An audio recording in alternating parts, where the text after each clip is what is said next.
Brand new day का trailer आ गया है और मैं तुम्हें 5 चीजें गारंटी करता हूँ। पहली ये कि ट्रेलर में एक फ्रेम ऐसा है जो प्रूफ करता है कि सैडी सिंह एक्चुअली जीन ग्रे है और ये 100% कंफर्म है।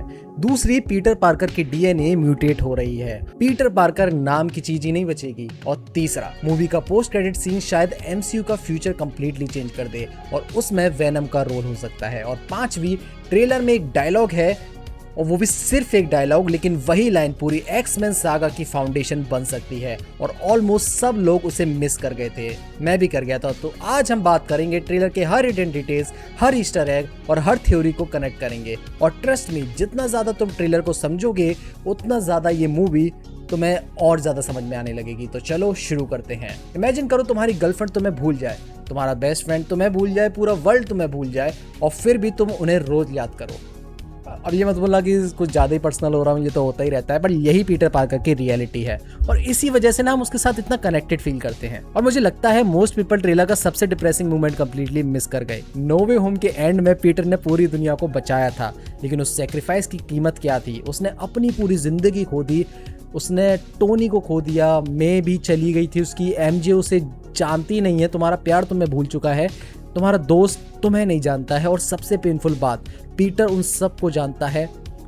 इमेजिन वो पेन, रोज उन लोगों को देखना जो तुम्हारी दुनिया हुआ करते थे और उनके लिए तुम एक स्ट्रेंजर हो। और मुझे लगता है यही ब्रांड न्यू डे का रियल स्टार्टिंग पॉइंट है और यहीं पर हम पीटर पार्कर के साथ बहुत ज्यादा कनेक्शन फील करेंगे। Not villains, not action, not loneliness. और लोनलीनेस डेंजरस होती है क्योंकि जब तुम्हारे पास कोई नहीं बचता ना, तब तुम्हारे अंदर के मॉन्स्टर बाहर आना शुरू कर देते हैं। और ट्रेलर का नेक्स्ट पार्ट एक्चुअली यही हिंट देता है। पीटर को हेडेक्स हो रहे हैं बार बार, अगेन एंड अगेन। मार्वल जानबूझकर उन्हें हाईलाइट कर रहा है। अब नॉर्मली अगर किसी मूवीज में कैरेक्टर को हेडेक हो रहा है तो हम इग्नोर कर रहे देते हैं, स्ट्रेस होगा, शायद थक गया होगा, लेकिन एमसीयू में कुछ भी रैंडम नहीं होता भाई, स्पेशली जब कोई डिटेल बार बार रिपीट हो। तो सवाल है, पीटर को हेडेक्स क्यों हो रहे हैं? स्ट्रेस, एंजाइटी या कुछ और? पहले मुझे भी लगा स्ट्रेस होगा, फिर ट्रेलर का एक और शॉट आया और सडनली सब कुछ चेंज हो गया। ऑर्गेनिक वेब्स, पीटर के हाथ से डायरेक्टली बिना वेब शूटर के, और उस मोमेंट पे मुझे समझ आ गया कि मार्वल कुछ और कर रहा है, कुछ डार्क, बहुत ज्यादा डार्क। और यहीं से हम पहुंचते हैं इंट्रो के सेकंड प्रॉमिस तक। पीटर पार्कर म्यूटेट हो रहा है। अब जरा सोचो, स्पाइडरमैन बनना पीटर की चॉइस नहीं, उसे स्पाइडर ने बाइट किया था, उसकी डीएनए चेंज हुई और उसे पावर्स मिल गई। लेकिन क्या होगा अगर वो प्रोसेस कभी रुका ही नहीं? क्या होगा अगर पीटर की बॉडी आज भी इवॉल्व कर रही हो? ट्रेलर में क्लूज हर जगह हैं। ऑर्गेनिक वेब्स हो गई, ये ब्लैक आइज हो गई और अनकंट्रोल्ड पावर्स हो गई। और सबसे इंपॉर्टेंट, डर। पीटर डरा हुआ लगता है, ऐसा लगता है जैसे वो खुद नहीं समझ पा रहा कि उसके साथ क्या हो रहा है। और मुझे लगता है मूवी का रियल विलन यही है।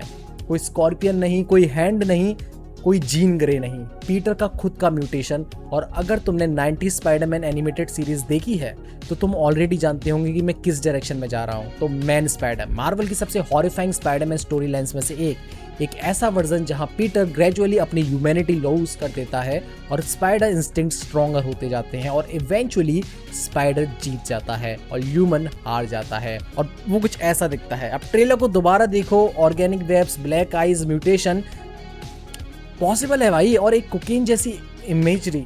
मार्वल हमें डायरेक्टली आंसर नहीं दे रहा है, लेकिन क्लूज तो दे रहा है। और फिर मार्वल है कि क्या पता ये फेक भी हो सकता है। मुझे लगता है मूवीज का final battle Peter versus scorpion नहीं होगा, पीटर वर्सेस हल्क भी नहीं होगा, पीटर वर्सेस पीटर हो सकता है। क्योंकि कभी कभी सबसे डेंजरस मॉन्स्टर वो होता है जो तुम्हारे अंदर होता है। भाई कुछ ज्यादा ही फिलोसफिकल नहीं हो रही वीडियो, लेकिन यहाँ एक प्रॉब्लम है, पीटर अकेला इस प्रॉब्लम को सॉल्व नहीं कर सकता। और इसीलिए ट्रेलर हमें एक ऐसे कैरेक्टर के पास ले जाता है जो म्यूटेशन को दुनिया में सबसे अच्छे तरीके से समझता है, ब्रूस बैनर। और भाई यहाँ ट्रेलर का सबसे इंपॉर्टेंट डायलॉग आता है। पीटर पूछता है, Could you get rid of the bad aspects but keep the good? Simple सवाल लगता है, लेकिन ब्रूस का जवाब क्या था? उस जवाब ने मुझे जेन्युइनली पॉज कर दिया था। मैं रुक गया भाई।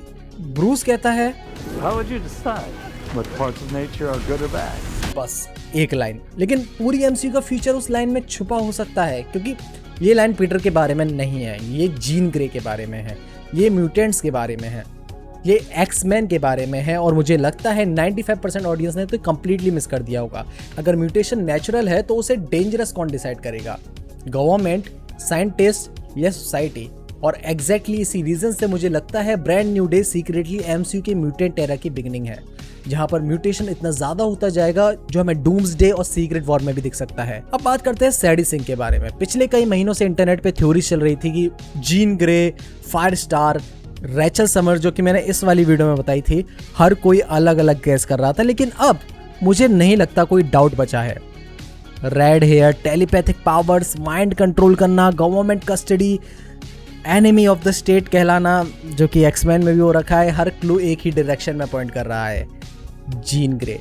लेकिन यहाँ एक ट्विस्ट है कि मुझे नहीं लगता वो विलेन है, मुझे लगता है वो विक्टिम है किसी चीज का। ट्रेलर में डीओडीसी उसे कंट्रोल करने की कोशिश कर रहा है, उसे लॉक किया गया है, उसे थ्रेट माना जा रहा है। और अगर तुम एक्समैन कॉमिक्स जानते हो तो एग्जैक्टली यही म्यूटेंट्स के साथ होता है। लोग उनसे डरते हैं और जब लोग डरते हैं तो उन्हें मॉन्स्टर बना देते हैं। लेकिन ट्रेलर का सबसे इंटरेस्टिंग पार्ट ये भी नहीं है, सबसे इंटरेस्टिंग पार्ट है पीटर, क्योंकि जीन सबके दिमाग में घुस सकती है लेकिन पीटर के नहीं। और ये बहुत बड़ा क्लू है, क्योंकि क्या स्पाइडर सेंस इवॉल्व हो गया है? क्या पीटर का म्यूटेशन उसे साइकिक अटैक से इम्यून करा रहा है? ये कॉमिक्स में भी हो चुका है और ये ट्रेलर में भी बोला जाता है you are immune to it, या फिर पीटर किसी और चीज में ट्रांसफॉर्म हो रहा है। और यही मुझे लगता है कि ट्रेलर का सबसे टेरिफाइंग सीक्रेट है, क्योंकि अगर जीन ग्रे पीटर के माइंड में एंटर नहीं कर सकती तो सवाल ये नहीं है कि पीटर उसे रेजिस्ट कर रहा है, सवाल ये है कि पीटर के अंदर ऐसा क्या है जिसे जीन ग्रे भी डर रही है। देखो मुझे लगता है ना, मार्वल ने एक चीज हाइड की है, हल्क, स्कॉर्पियन और पनिशर, वेनम और एक ऐसा विलन जिसका नाम टेलर ने अभी तक रिवील ही नहीं किया है। तो चलो शुरू करते हैं। देखो विलन्स को लेके मेरे दिमाग में एक चीज है कि स्कॉर्पियन तो एक कैरेक्टर है, द हैंड एक आर्मी है और आर्मीज खुद डिसीजन तो नहीं लेती हैं, कोई उन्हें कंट्रोल करता है और कोई शेडोज में बैठा होता है, कोई मास्टरमाइंड भी होता है। और मुझे लगता है मार्वल इंटेंशनली उस मास्टरमाइंड को हाइड कर रहा है, इसीलिए ट्रेलर बार बार डिस्ट्रैक्शन थ्रो करता है। कभी स्कॉर्पियन हो गया, कभी जीन ग्रे हो गया और कभी हल्क हो गई, ताकि ऑडियंस एक्चुअल विलन पर फोकस ही ना कर सके। और ट्रस्ट मी, ये चीज़ मार्वल पहले भी कर चुका है। इन्फिनिटी वॉर के ट्रेलर्स याद होगा तुम्हें, कैप्टन अमेरिका का ट्रेलर भी याद होगा, एंड गेम के फेक सीन्स याद हैं।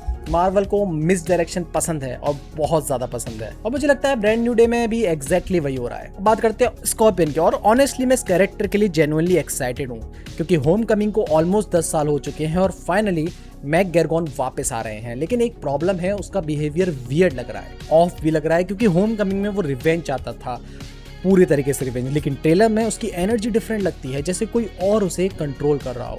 और यही रीजन है कि मुझे लगता है कि स्कॉर्पियन एक्चुअल विलन हो ही नहीं सकता। वो तो एक प्याला है, एक पीस है, एक वेपन है, और अगर जीन ग्रे लोगों को कंट्रोल कर सकती है तो पॉसिबली है कि स्कॉर्पियन भी किसी और की कंट्रोल में होगा, क्योंकि ये नहीं है कि स्कॉर्पियन क्या कर रहा है, क्वेश्चन ये है उसे करवा कौन रहा है। और जब हम कंट्रोल की बात करते हैं तब हमें हल्क के बारे में बात करनी पड़ेगी। भाई finally after years सैविज Hulk is back, और ऑनेस्टली इस मोमेंट के लिए फैंस बहुत टाइम से वेट कर रहे थे। प्रोफेसर हल्क ठीक था, फनी था, यूजफुल भी था, बट लेट्स बी ऑनेस्ट भाई, वो हल्क नहीं था, वो ब्रूस बैनर था हल्क की बॉडी में।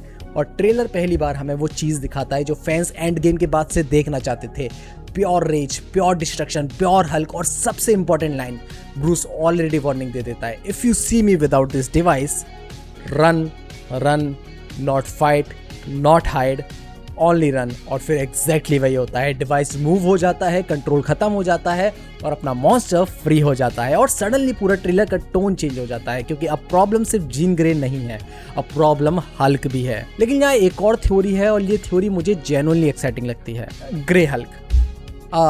कुछ टाइम पहले एक टॉय लीक हुआ था और उस टॉय में हल्क ग्रीन नहीं था, वो ग्रे था। इंटरनेट पागल हो गया था, फिर कंपनी ने बोला प्रिंटिंग एरर है। तो ऑनेस्टली मैं उस एक्सप्लेनेशन पे बिल्कुल बिलीव नहीं करता। मार्वल का हिस्ट्री भी तो देख लो कि फेक ट्रेलर्स, फेक डायलॉग्स, तो टॉय को निकाल कर उसको फेक बोलने में उनकी क्या बात जा रही है? मिस डायरेक्शन है उनकी चारों तरफ से, और भी मिस डायरेक्शन। तो क्या ग्रे हल्क एक्चुअली मूवी में है? पॉसिबल, और अगर है तो इम्प्लीकेशन बहुत बड़े हैं। कॉमिक्स में ग्रे हल्क ब्रूस का डार्कर वर्जन था, वो ज़्यादा एग्रेसिव था, ज़्यादा डेंजरस था, ज़्यादा अनप्रिडिक्टेबल था। और अगर जीन ग्रे हल्क के माइंड में एंटर कर रही है तो शायद वो उसकी सबसे डार्क वर्जन को बाहर निकाल रही है। एक पैटर्न नोटिस किया तुमने? पीटर कंट्रोल लूज कर रहा है, जीन भी कंट्रोल लूज कर रही है, हल्क भी कंट्रोल लूज कर रहा है। मूवी का थीम विलन्स नहीं है, मूवी का थीम कंट्रोल है। और जब कंट्रोल की बात होती है तब एक और कैरेक्टर एंटर करता है, Frank castle, the Punisher. Trailer में एक मूवमेंट है, पीटर एमजे को फ्रैंक कैसल के पास लेकर जाता है और ये सीन बहुत लोग अंडर एस्टिमेट कर रहे हैं। सोचो, एंटायर न्यूयॉर्क डेंजर में है, ग्रीन जीन ग्रे एक्टिव है, द हैंड एक्टिव है, स्कॉर्पियन एक्टिव है और पीटर डिसाइड करता है कि एमजे को किसके पास छोड़ना सबसे बेटर रहेगा। वो पनिशर है भाई, a man who solves every problem with bullets. और फनी बात यह है कि पीटर उस पर ट्रस्ट करता है, मतलब दोनों के बीच ऑलरेडी रिलेशनशिप बिल्ड हो चुका है। और मुझे लगता है ये थर्ड एक्ट के लिए सेटअप है, क्योंकि ऑनेस्टली मैं एक्सपेक्ट ही नहीं कर सकता कि पनिशर फाइनल बैटल मिस करे। और अगर पनिशर आ रहा है तो एक और कैरेक्टर है जो शायद आ सकता है, मैट मर्डॉक का डेयर डेविल भाई। Think about it, street level heroes, Spiderman, Punisher, Daredevil, the Hand, ये literally comic book dream matchup हो जाएगा मेरे लिए। और अगर मैट मूवी में है तो वो सिर्फ कैमियो नहीं होगा, इमोशनली भी सेंस बनाता है, क्योंकि मैट और पीटर दोनों एक ऐसी चीज शेयर करते हैं, आइडेंटिटी। दोनों जानते हैं सीक्रेट आइडेंटिटी लूज करने का पेन, दोनों जानते हैं दुनिया तुम्हारी लाइफ डिस्ट्रॉय कर सकती है। और इसीलिए मुझे लगता है मैट पीटर को समझता है, बाकी एवेंजर्स से भी ज्यादा। लेकिन इमोशनल साइड की बात करें तो कोई भी एमजे से ज्यादा इंपॉर्टेंट नहीं है अभी पीटर के लिए तो। और मुझे लगता है कि मूवी का इमोशनल पे ऑफ एमजे ही होगी, क्योंकि ट्रेलर एक चीज बार बार हिंट करता है, एमजे को पीटर याद नहीं, लेकिन कुछ तो है, कुछ मिसिंग पीस, कुछ कनेक्शन। वो स्पाइडरमैन को ढूंढ रही है, वो आंसर ढूंढ रही है। और मुझे लगता है कि उसका सबकॉन्शियस पीटर को याद करता है। मेमोरी भली चली गई है पर इमोशन थोड़ी गए होंगे, और यही रीज़न है कि मुझे लगता है कि मूवी के एंड तक ट्रुथ रिवील होगा। क्वेश्चन ये नहीं है कि एमजे याद करेगी या नहीं, क्वेश्चन ये है कि पीटर फाइनली सच बताएगा या नहीं। और ऑनेस्टली मुझे लगता है ये रिवील मूवी का सबसे इमोशनल मोमेंट में से एक होगा। लेकिन उससे पहले एक और चीज है जो पूरी एमसीयू का फ्यूचर चेंज कर सकती है, वेनम। अब आते हैं इंट्रो के फोर्थ प्रॉमिस पर। और भाई मैं जेन्युइनली मानता हूं कि ये सिर्फ रूमर नहीं है, एक लॉजिक है, एक तरीके से लॉजिक मान के चलना। नो वे होम के एंड में क्या हुआ था, एडी ब्रॉक चला गया था, लेकिन सिम्बायोट को एक पीस एमसीयू में रह गया था। और तब से एक सवाल है कि वो पीस कहाँ गया। मार्वल ने उसे 4 साल तक टच ही नहीं किया है। क्यों? क्योंकि टाइमिंग इंपॉर्टेंट होती है, और अब टाइमिंग परफेक्ट है। बताओ, तुम खुद सोच के देखो, पीटर इमोशनली ब्रोकन हो चुका है, फिजिकली म्यूटेट हो रहा है, मेंटली अनस्टेबल है, अकेला है। और सिम्बियोट्स एग्जैक्टली किस टाइप के होस्ट चूज करते हैं, वल्नरेबल होस्ट, ब्रोकन होस्ट। और पीटर इस वक्त लाइफ के सबसे वल्नरेबल फेज में है। मतलब अगर कभी सिम्बायोट को एंटर करना था तो वो अब होगा। और इसीलिए मुझे लगता है post credit scene almost guaranteed Venom setup हो सकता है। और यहाँ थ्योरी और स्ट्रॉन्ग हो जाती है। अब टाइमलाइन देखो, brand new day, doomsday, secret Wars. तुम समझ रहे हो कि वो सीक्रेट वॉर्स के बाद पूरी टाइमलाइन ही रीसेट करने वाले हैं, तो वो उस वेनम को क्यों नहीं लाएंगे। परफेक्ट सेटअप है, परफेक्ट अपॉर्चुनिटी है, परफेक्ट टाइमिंग है। मार्वल इतनी बड़ी अपॉर्चुनिटी वेस्ट क्यों करेगा, मेरे को ये बताओ।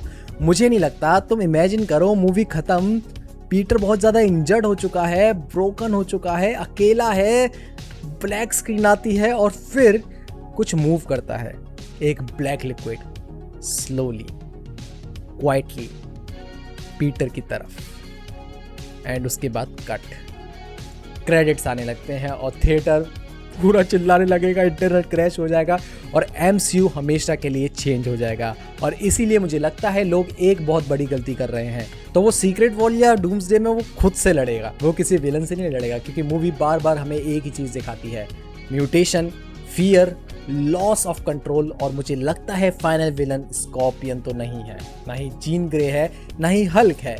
मूवी का एक्चुअल विलन पीटर का मॉन्स्टर साइड हो सकता है, क्योंकि कभी कभी स्पाइडरमैन का सबसे डेंजरस एनिमी स्पाइडरमैन खुद होता है। तो दोस्तों, तुम्हारी क्या थ्योरीज हैं? क्या पीटर मैन स्पाइडर बनेगा? क्या वेनम पोस्ट क्रेडिट सीन में आएगा? और क्या जीन ग्रे एक्चुअली में विलन है या वो एक विक्टिम है? कमेंट करके जरूर बताओ। अगर वीडियो पसंद आई हो तो लाइक करना, सब्सक्राइब करना, और मिलते हैं नेक्स्ट ब्रेकडाउन में। अगर तुम्हें एब्सोल्यूट बैटमैन की एक्सप्लेनेशन चाहिए तो तुम ये देख सकते हो। अगर तुम्हें बेन 10 इशू 2 की एक्सप्लेनेशन चाहिए तो तुम ये देख सकते हो। अगर तुम्हें फ्रॉम की थ्योरीज जाननी है तो तुम ये वाली वीडियो देख सकते हो। मिलते हैं नेक्स्ट वीडियो में। Till then tata, bye bye and good bye.